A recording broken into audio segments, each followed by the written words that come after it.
Assalamu alaikum wa rahmatullahi ta'ala da barakatuhu. Jama'a barkanmu da safiya da fatan mun waye gari cikin ƙoshin lafiya. Za ku ji cewa wasu matasa sun jagoranci tawagar 'yan sanda zuwa inda suka binne wata gawar lauya. Rundunar 'yan sandan jihar EDO ta tono gawar lauyan nan Minista Omon Oshoyi Osobe, wanda wasu gungun 'yan daba suka kashe shi yayin da yake ƙoƙarin raba su faɗa a farkon watan Mayu. Lamarin ya faru ne dai a wani wuri Sakatawa a Benin, babban birnin jihar Edo, inda matasan suka laƙanɗawa wasu Wasu mugun duka tare da tafiya da shi a motarsu.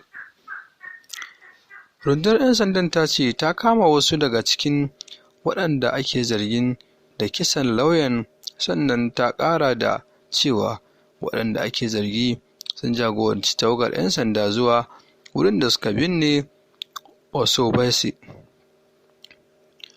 Wasu ƙwararru ne daga babban asibitin birnin Benin suka tono gawar Wasu tare da tafiya da ita zuwa asibiti don gudanar da bincike yadda ya kamata. To jama'a, kusance da Media TV don jin labaran duniya cikin sauƙi.